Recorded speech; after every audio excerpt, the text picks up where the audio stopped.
அறநெறியின் இனிய நண்பர்களே, வியாழக்கிழமையின் இனிய வணக்கங்கள்.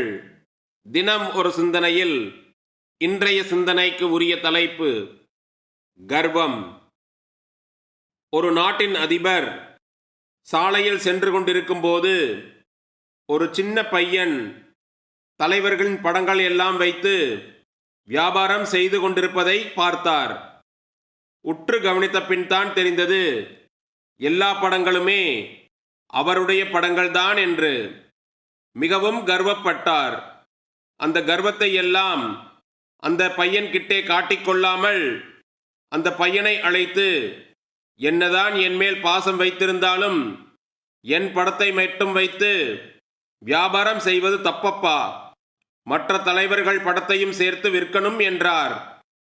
அதற்கு அந்த பையன், மற்ற தலைவர்கள் படம் எல்லாம் எப்போதோ விற்று போய்விட்டது, இதுதான் விற்காமல் அப்படியே இருக்கிறது என்றான். நமக்குத்தான் எல்லாம் தெரியும், மற்றவர்களுக்கு ஒன்றுமே தெரியாது என்று நினைத்துவிடக்கூடாது. நமக்கு எல்லாவற்றையும் கற்றுக் கொடுத்ததே மற்றவர்கள்தான். இதை மனதில் வைக்க வேண்டும். அதனால் நாமும் வாழ்க்கையில் கர்வம் இல்லாமல் வாழ வேண்டும். இந்த நாள் இனிமையான நாளாக அமைய மனமார்ந்த நல்வாழ்த்துக்கள் மற்றும் இனிய வணக்கங்கள்.